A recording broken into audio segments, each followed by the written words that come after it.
Primero que voy a preguntar es este tema que a muchos les sorprende, a otros no tanto. Ahora sale de Brasil y dicen, sí, pues efectivamente lo que dijo Horacio Canepa es verdad, sí recibieron dinero de campaña, sí parece que este dinero vino de la Caja 2, de la Oficina de Operaciones Estructuradas, sí fue un dinero sucio y lo que de alguna manera se confirmaría, esto va a terminar siendo confirmado con una investigación, es que la señora Lourdes sí sabía. No sé qué piensan ustedes de esto. A ver, don Francisco Escaseco. Bueno, mira, con Ángel conversábamos antes de entrar si esto es realmente un delito o no es un delito. En el curso de la vida política del Perú, los políticos normalmente han recibido financiación de empresarios o de militantes o de simpatizantes, en fin. Todo esto nunca ha sido considerado ilegal. Uno. Dos, el problema es que Odebrecht, que en ese momento no era una empresa cuestionada. Ajá, ese es el tema, ese es importante. Ese es un tema importante. Le aporta al PPC, a Lourdes Flores, en fin, a la campaña, $200.000 o lo que fuera. El tema es si esto ha sido transparente. Aparece esa donación o ese aporte como un aporte de Odebrecht a la campaña. Según Miyashiro no, según Yamashiro no. Entonces, ahí hay un primer tema. Yo he visto casos en el curso de mi vida política durante la cual no recibió un aporte. Nos hemos financiado con el apoyo de los militantes, de los candidatos, con mi plata, que la gano honestamente con mi chamba, pero he visto cómo van a ofrecer dinero para luego obtener favores. Y ese dinero normalmente es plata negra.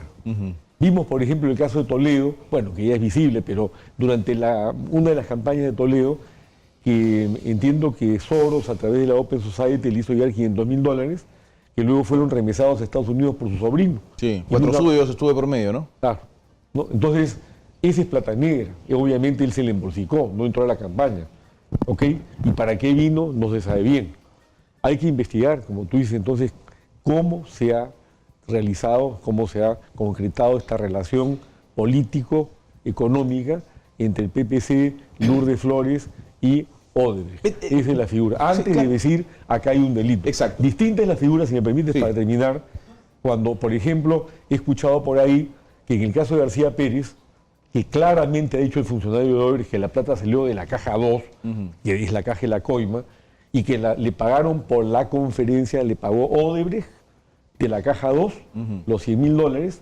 A mí me parece que es un sistema, dentro del contexto de lo que es García Pérez, eficiente de lavar dinero, que además satisface su ego personal. Le pagan $100.000 por conferencia, ¿no es cierto? Es plata limpia, habló sus frases memorables ante la Federación de Industriales de no sé dónde, Sao Paulo, o algo por el estilo, y dice que ha dictado 34 conferencias. Entonces, si por las 34 recibió $100.000, ha lavado $3.400.000. Porque resulta que de dónde viene, por lo menos en ese caso, la plata, de la Caja 2 de Odebrecht. Y tenemos el antecedente, recordemos, del caso de Cubas, ¿te acuerdas? Que sí, claro. García recibió $50.000 por una conferencia en Santiago de Chile y otros $50.000 por una conferencia en Nueva York. Otras memorables conferencias de las cuales nadie había escuchado, que venían, ¿de dónde? De la cuenta de $8 millones que manejó Cubas primero en Andorra y después en un banco de Brasil. Entonces, parece que el sistema es lavar el dinero sucio a través de conferencias visibles por las cuales paga impuestos y le permiten disfrutar de ese dinero sin que nadie lo cuestione. Eso le parece que es el modus operandi en el caso de García, de que García, es lo que va a Pérez, terminar. ¿no? Que felizmente ya se empezó a deshilachar la madeja, por fin, porque yo creo que hay 30 millones de peruanos esperando que este sujeto vaya donde tiene que ir. Esperando, ¿no? por lo menos que se conozca la verdad, que es el tema de fondo. Pero usted ha dicho algo, don Francisco, yo se lo pregunto al doctor Ángel Delgado, que es parte de lo que están diciendo la mayoría, no la mayoría, un grupo de abogados importantes, que es cuidado cuando el dinero entra, porque ese dinero, si es aporte de campaña, el aportante no tiene por qué decir que era un dinero sucio, entonces es un dinero que ingresa legal. Pero hay varias cosas ahí, en medio de este tema. Primero, que era un dinero oculto. O sea, nadie en el PPC sabía, por ejemplo, en este caso en particular, que esos 200.000 habían entrado. Una vez más, dinero que no era bancarizado, que no tenía recibo, factura, declaración jurada, que no pagaba impuestos, ¿no es cierto? Y una vez más un dinero que al parecer, por lo que está declarando Raimundo Serra, venía de la caja 2, que era un dinero de procedencia oscura y sucia. Sí, mira, yo creo que en este tema de la lucha anticorrupción hay dos tipos de delitos totalmente distintos que deben ser diferenciados. El caso que estamos viendo de los famosos aportes de campaña, hay que decir acá que no solamente ha sido un uso y costumbre lejano, siempre se ha financiado así la política, en tanto no hay financiamiento público, tiene que ser privado. Entonces, las reglas privadas por definición son laxas, ¿no? Y entonces las presunciones de delito solamente pueden proceder cuando hay una acreditación fehaciente. Uno puede pensar todo, pero en el mundo privado, pues las formalidades incluso no existen. Y en el financiamiento político, por ejemplo, los partidos están exonerados de todo tipo de impuestos, ¿te das cuenta? Entonces es un régimen totalmente libre, que en fin, nos puede parecer mal o no, pero es lo que ha existido. Entonces, para caracterizar que esos aportes son, efectivamente, tiene que haber un esfuerzo adicional, porque per se, digamos, en una situación normal, son aportes. El hecho de que no se declaren también tiene que ver con los usos y costumbres. Ningún donante, chico, pequeño, grande, más aún si tú estás metido en contrataciones con el Estado, tienes un tipo de influencia, quieres aparecer como visible porque después te van a tomar represalias. Entonces, eso es una... Y al tratándose de una donación que se rige por la regla del Código Civil, finalmente, pues, tienen unas reglas sumamente flexibles. Claro, el delito siempre puede haber. O sea, yo cuando doy una limosna, que es lo más santo posible, puedo estar haciendo un acto súper criminal. Pero habrá que acreditar eso, me explico. En cambio, lo que yo sí creo que es contundente, fehaciente, y ahí no hay medias tintas, es, por ejemplo, cuando se falsea, ¿no? Una licitación o se hace un contrato leonino dañino para el país. Ese tipo que, además, si hacemos una suerte de balance, la gran corrupción, los miles y miles de millones de dólares están en las operaciones de gestión pública, de contratación estatal, de prestación de servicios que estas empresas han hecho al Estado. Y ahí, finalmente, los aportes de Odebrecht, por ejemplo, en la campaña de 2011, que es la que ha llevado a que la señora Fujimori y su corte esté hoy día en prisión, si hacemos un cálculo más o menos en total, por lo que se ha declarado por Barata, no llega a 3, 4 millones en total. Y por una obra, por un contrato, un presidente de la República aparece con una cuenta de 20 millones. Entonces, quiero decirlo esto, no para escamotear y no decir que por aquí también... Delito puede existir por todos lados. Mira, este es un set bonito, pero mañana podría haber algo negativo, te das cuenta. Pero no podemos nosotros entrar con esa presunción hasta que haya una probanza exhaustiva. Ahora, lo que sí es claro es solamente para ver el tema de gestión pública y de contratación, donde ahí yo creo que debe ponerse el énfasis, primero porque ahí está la plata grande y porque ahí sí no hay ningún tipo de excusa para hacerse loco y decir que yo no sabía, ni mucho menos. Ya, pero solamente para aclarar el tema de los montos, yo no sé si ustedes piensan lo mismo. 1 millón negro es igual de negro que 20 millones negros. Sí, pues, pero es verdad, pero perdóname. Es verdad, pero perdóname si me preguntas, pues, pero en la escala del Código Civil, del Código Penal, los robos que tienen un monto son hasta faltas y los robos tienen características. Yo no quiero decir que no sea imputable política, moral y delictivamente. Lo que quiero decir, tengamos en cuenta también la escala y las proporciones, nada más. Sí, yo estoy de acuerdo contigo en el sentido de que no interesa la escala, interesa la moral, interesa la ética, interesa algo. Además, yo comentando tal vez irónicamente el otro día en una entrevista, me decían, bueno, Toledo recibe nada menos que 20 millones de dólares. Pero ya demostró con eso que no es el cholo sagrado el sano y sagrado de William. Ni sano ni sagrado, es un cholo barato. Porque él ha recibido 20 millones por las dos interoceánicas, en las cuales con las 7 adendas el incremento ha llegado a cerca de 3.000 millones de dólares. Y le han pagado menos del 1%. Entonces, ¿de qué estamos? Si guardamos las proporciones, ¿no es cierto? En realidad no hay proporción para nada. Toledo se vendió por 20 millones de dólares. Y al país eso le costó varios miles de millones de dólares. Y eso es lo que ocurre también, Ángel, cuando hablamos del acuerdo con Odebrecht, ¿no? O sea, 610 millones de reparación es ínfimo respecto a todo lo que han robado, porque Sí, las palabras como se tienen que totalmente de decir. acuerdo en eso, totalmente de acuerdo. Es ínfimo. Sí. Ahora, Todos estamos de acuerdo en ese lo tema que habría de que la ver cantidad. es porque lo que se planteó fue, no cabe el acuerdo con Odebrecht, claro, eso es lo que sostenía gente como García Pérez y compañía, que no les conviene que empiecen a cantar más allá de lo que ya han Oye, hecho, ¿no es cierto? pero si me permites... pero el tema no es ese. Tiene que haber un acuerdo con Odebrecht, De acuerdo. pero no en las condiciones en que No, se ha yo pactado, creo que ¿no? una fórmula que se podría plantear es la siguiente. Mire, si tan importante es lo que Odebrecht declara para, en aras a la justicia, que se conozca la verdad y vayan presos los corruptos, ¿por qué no hacemos lo siguiente? Exoneremos lo de los 620, que coincidimos que es una miseria, y a cambio de eso nunca más obren en el Perú, porque gracias a los 620 millones, Odebrecht tiene 15 años asegurado y todas las facilidades que están en el contrato. Entre ellos mantener estas cláusulas leoninas que están en estos contratos que se reproducen y hacen que el Estado siga pagando del Tesoro Público por peajes que no compensan lo que se hace. ¿Te das cuenta? A mí me preocupa más, ¿saben qué me preocupa más que las cláusulas leoninas, para compartirlo con ustedes? Es que la posibilidad de que venda todos sus activos, los pocos o los muchos que le queden. No, y el juicio de Luxemburgo... Porque el día que termine de vender No, pero todo, es ¿cómo juicio lo contra el presionamos? Perú. Así es. Sí, claro, O sea, hay varios. juicios que Encima además no han hay sido juicios. levantados. Así es. O sea, juicios que además Han en la sido obligados a levantar los negociación... juicios. Mira, esta es una increíble. O sea, tú llegas a un acuerdo para favorecer y que no te haya responsabilidad y ellos mantienen sus posiciones de imputar al Estado responsabilidad que va a significar, si se pierde, un drenaje de recursos a favor de dólares. 4 o 5 veces más de lo que Por nosotros le eso, estamos pues, poniendo como ¿de reparación qué civil. estamos hablando? Eso me queda claro. Pero lo que siempre se ha señalado, Ángel, el doctor Díaz Canseco, es cuando se habla de este tema y de los montos en los que yo no he escuchado a nadie que esté de acuerdo con los 610 mil. Todo el mundo dice, no, por supuesto que nadie está de acuerdo con los 610 mil. Pero lo que dicen es, bueno, o le ponemos una reparación de 15 mil millones, no 610 mil, son 15 mil millones, pero a ver si te hablan todo lo que tienen que hablar. A ver si nos sueltan todo lo que los tienen que soltar. A ver si conseguimos que se echen a todos los políticos que nos han robado en el Perú. ¿Qué prefieres? En la balanza. Claro. Es que, hermano, no me No des es plata. así. Suéltame No, la palabra, es que con suéltame eso- las pruebas de todo el mundo. Hay un A tema ver, aquí, eso es importante. yo he escuchado decir, me parece que Gorriti dijo en un momento determinado, que Odebrecht es una empresa que ya se ha enderezado y que puede seguir tratando en consecuencia con el Estado peruano Qué gracioso, me y parece por eso. lo tanto puede volver a contratar. Eso lo ha dicho Gorriti, lo dijo en un artículo en Caretas hace Sí, varios meses. es verdad. Mucho antes del acuerdo. O sea, él estaba seguramente enterado, como ya bien sabemos, de todo lo que pasaba por debajo de la mesa. Sí. El tema es el siguiente. Una de las razones por las cuales se ha hablado de las cifras que se mencionan es que Odebrecht declaró que había corrido coimas por 29 millones de dólares en el Perú. Y ya han saltado que hay 45 millones. Y sabemos Solo en que- Interoceánica. Solo en Interoceánica. Y hay mucho más. O sea, ha seguido mintiendo.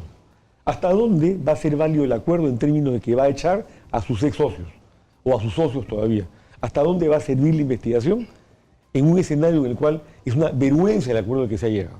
O sea, ¿hasta dónde vamos realmente a poder develar las cosas para poder decir, sí, García Pérez a la cárcel, como corresponde en mi opinión, y todos los demás sinvergüenzas que han lapidado financieramente al Perú en los últimos 40 años? En ¿Hasta esa dónde línea, se va a llegar? en esa línea, mira, el pecado de Odebrecht no solamente ha dado una coima para facilitar un contrato, ya ahí hay una responsabilidad. Lo grave es que ha estafado al país porque en ese contubernio no solamente se han beneficiado la gente que no debe siendo empleado, gente que tiene una responsabilidad estatal, sino le han vendido elefantes blancos, han vendido proyectos que no sirven, sobredimensionados. Es verdad, también. Y ese es un daño que no tiene nada que ver con la coima, porque vamos a suponer, vamos a ser cínicos. Ya, supongamos que si hizo una coima, tal, se ganó fulano y tal, pero ahí está el edificio, ahí está el mercado, Claro, ahí y te está el sirve para hospital, algo. está en la escuela, está el puente, la carretera, ya te sirve, pues ya que el otro se ganó por su gestión, está muy mal, no quiero yo... Sí, te entendemos la quitarlo, figura. pero que te vendan un proyecto que sigue escalando todos los días, porque ¿sabes qué? El peaje que tiene la Interoceánica del Sur, pasa creo que un carro cada 45 minutos, pasan por ahí ardillas, venados y todo lo demás, no cubre, y eso lo sabían perfectamente. Entonces, ¿cuál es el negocio de ese proyecto? Proyectarlo en el tiempo y hacer que el Estado siga pagando la cantidad estimada. Pues ya no la paga de los impuestos de nosotros, la paga del tesoro público, ni siquiera de la explotación de la carretera. Y tenemos una carretera que no cumple su función, que no sirve, que su impacto es negativo, que ha significado que recursos se hayan puesto ahí en un elefante blanco y se han perdido ocasiones para hacer obras, por ejemplo, en el norte del país, una carretera central alternativa, qué sé yo. Entonces, ese es el daño que Odebrecht es irreparable, porque si entró al juego de financiar a unos y a otros, es grave, pero más grave es la estafa, y eso es lo que no se puede permitir, y eso es lo que el famoso acuerdo de colaboración con ella permite que Odebrecht siga actuando como si no pasara nada. Y en esa misma línea, Ángel, señor Díaz Canseco, hay algo que señalarle a la gente, y hay que indicarle, porque el señor presidente de la República, Martín Vizcarra, salió al frente y dijo un momento que no querían más Odebrecht en el Perú y no querían más negociaciones con Odebrecht en el Perú. Sin embargo, quien llega al acuerdo para que Odebrecht siga trabajando es el propio Estado. Ese es el Ejecutivo, no el Ministerio Público en el acuerdo. Ah, sí, no, es parte del gobierno, es el gobierno. Hay un doble discurso de acuerdo. Del mismo sector. Totalmente de acuerdo. El tema es que Odebrecht va a seguir negociando, de acuerdo o según este acuerdo, con los mismos funcionarios corruptos con los cuales ha venido tratando en los últimos 20 o 25 años. Porque no ha habido ningún cambio. Porque como en el Perú, yo ya lo he señalado antes, los partidos políticos se han convertido en maquinarias electorales, llegan al poder y se quedan con la gente que viene de atrás. No tienen cuadros, no tienen gente para gobernar. Entonces siguen los mismos funcionarios que han sido parte de la coima y que no figuran. Acá figuran solamente los estelares, el presidente, los políticos, el ministro. Pero los funcionarios que están debajo no. Esos, según lo que podemos apreciar, van a seguir negociando en los próximos 15 años. Y ya estamos viendo que a Graña y Montero le han adjudicado una obra en Moquegua cuando está recontra cuestionada y es parte del sistema de corrupción de Odebrecht y de las empresas brasileñas. Ese es un primer punto. El segundo punto es, coadyuvando lo que ha dicho aquí Ángel, no solamente la obra no terminada mal hecha, ¿cuántos servicios ha dejado de percibir la población del Perú como consecuencia de estas obras mal ejecutadas? Tenemos el ejemplo, por ejemplo, el caso del hospital de Tumbes, 120 millones de soles de inversión, no se puede inaugurar. Simétrico al del hospital de Jaén, acabo de estar ahí, tampoco lo pueden inaugurar, es un elefante blanco. Y el caso ya emblemático del hospital del Cusco, que está en la misma situación. ¿Cuánto ha perjudicado esto a los más pobres del Perú? Porque claro, la gente que tiene recursos se va a un hospital privado o puede pagar. Bueno, todo esto en términos sociales tampoco ha sido medido. Entonces, no es solamente un problema de miles de millones de dólares de gente enriqueciéndose a costa de la pobreza de los peruanos. Okay. En cuanto al dinero, creo que la mayoría de peruanos estamos de acuerdo en cuanto a la parte económica. Yo les pregunto ahora. Y social. Yo les pregunto ahora a ambos, hasta donde se conoce, porque a mí me queda súper claro que si han tenido entrevistas de por lo menos 5 horas cada entrevista, pero Dios quiera que esas 5 horas no se la hayan pasado tomando café, sino hablando de los temas fundamentales, información haya salido importante. Se conocen algunos detalles como el contrato con García que usted mencionaba, ¿no es cierto? Contratos simulados, habrá que ver, según los fiscales, alimenta a la teoría fiscal y no a la teoría de García, que está súper feliz con esa declaración. Se sabe ahora que 20 millones en la interoceánica tramo 2 y 3, 20 fueron en el gobierno de Toledo, 25 fueron en el gobierno de García. Se sabe que ahora que Lourdes recibió dinero para el tema de la campaña. Se saben algunas cosas. Mira. Y de la reunión de los consorciados en el 2011 se ha confirmado y hay hasta actas de ese tema. Les pregunto, en cuanto a información. Ese es el tema. Yo creo que, mira. Más allá de la plata, en cuanto a información. Mira, yo creo lo siguiente. Creo que esta reunión, esta ronda de conversaciones, como las otras, ya no pueden solamente contentarse con conocer algunos datos, revelaciones a cuentagotas, porque justamente le da una posición de negociación formidable. Y entonces, si te quieres seguir diciendo más, dame más cosas. Y estamos comprando negociación, estamos comprando a un testigo, mira, para que hable, para que delate. Entonces, aquí el problema, creo yo, que es de que este tipo de conversaciones tiene sentido si es que la empresa, y por eso está metida la empresa, pone toda su maquinaria de corrupción, la transparenta, y en consecuencia vamos a tener una información cualitativa que va a ser inexcusable y contundente para conocer que esas corroboraciones no son dichos que se le ocurrió a Barata, al señor, el otro, sino son verdades fehacientes respaldadas por los mecanismos de verificación que tenían los propios brasileños. Claro, como no hay documentos ni contratos explícitos, estos mecanismos sustituyen y permiten llegar a una verdad absoluta. Ese es el tema de fondo. Ahora, esto último es lo que menos se sabe, porque primero no es parte pues de lo que trasciende son las declaraciones, las más impactantes, pero lo valioso en el fondo de un proceso judicial como el que ya estamos no es que se digan cosas, porque como se ha repetido hasta el contante, lo que dice el colaborador, que puede más decirlo porque le da la gana, tiene que ser verificado, corroborado exhaustivamente. Ya no estamos en la etapa del floro, ya se acabó esa etapa. Entonces yo espero que cada una de esas cosas que se están diciendo esté acompañado de los folios necesarios, volúmenes de documentos, pruebas, de grabaciones, qué sé yo, de WhatsApp, los mecanismos que tengan los brasileños y digan si efectivamente esto es verdad, así o no. Para eso están las memorias de la caja 2. Por eso, si eso no fuera así, entonces ahí vamos a tener una enorme frustración. No quiero yo ser ave de mal agüero, ni mucho menos, pero ahí sí entonces la gente pensará, ¿por qué tanta expectativa? Habían algunos amigos periodistas que es un momento histórico, acá sí hay que izar banderas y todo lo demás, prudencia, decía yo, y ahí sí entonces se va a ver en toda su crudeza lo negativo, lo profundo, lo antinacional del famoso convenio firmado con Odebrecht. ¿Usted qué piensa sobre el contenido de la información que podría resultar? El tema es el siguiente. El acuerdo prevé que se entregue toda la información, no solamente a través de testimonios verbales de colaboradores eficaces, sino la apertura de las computadoras, de los discos duros, de toda la información. Esa es la obligación que tiene Odebrecht. Y ese es el fondo, eso es lo que mucho nos ilusiona. Y ese es el derecho que tienen. Además, yo me pregunto, ¿para acceder a esto era necesario el acuerdo? ¿Acaso no hay leyes penales en Brasil como en el Perú que habilitan la investigación de estos casos? ¿Por qué se ha tenido que ir a un acuerdo con Odebrecht de esta manera? Entiendo que por un tema de encriptaciones y por un tema de códigos, tener la información, por ejemplo, de las memorias de la caja 2, para poder resolver qué había en esas memorias. Tienen que abrirlas legalmente. Sí, pero no se trata de entregarte las memorias. Lo valioso no es que te entreguen la memoria, porque no la vas a entender. Lo importante es que te pongan a alguien de Odebrecht y te diga, a eso voy. Esta es la ruta. Y eso que tú lees como 48, 53, 25, significa aportes a tal campaña en tal año. Acá está, mira, aquí esto fue así, así.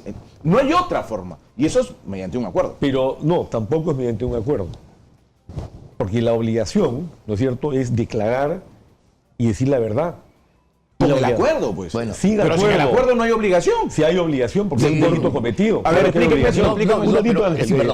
Si hay obligación.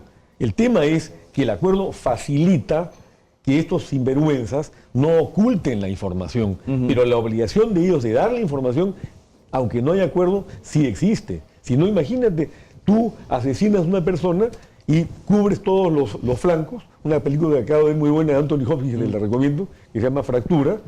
Y al final, si no desencriptas, sales impune. Exacto, pues. Pero acá el tema es que ellos están en la obligación y por eso es que tampoco era dable lo que se ha dicho. Si no se llega a un acuerdo, no hay forma de investigar. No hay manera de llegar a la verdad. ¿Usted me iba a decir algo? Estando de acuerdo con lo que dice muy bien Francisco, creo que además aquí el problema es que se ha actuado con lenidad. Porque cuando esto se tuvo conocimiento, las antenas del Estado y del Ministerio Público en particular han debido actuar, y así con la rapidez que algunos lo hacen, que se intervienen estudios, se intervienen viviendas.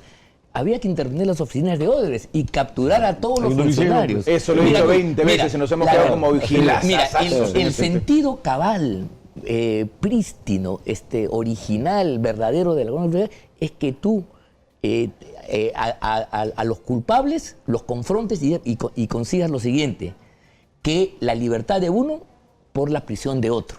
Entonces ahí los bienes son equivalentes. Si tú hubieras tenido a todos estos caballeros que han declarado ahora presos en su oportunidad, estoy seguro que hubieran hablado con más ligereza. Por supuesto, hubiera sido totalmente y ahí no había acuerdo alguno, ni mucho menos, porque la declaración tenía que ser valiosa para beneficiarte con una reducción de la responsabilidad. No, lamentablemente no ocurrió. No se ha hecho, y ahí es que estamos pagando entonces esa negligencia de años atrás, porque esto ya tiene algunos añitos, se está pagando ahora en un convenio realmente extraño, por decir lo menos. No, un convenio inaceptable. Bueno, mira, ok. Barata no debió salir del país.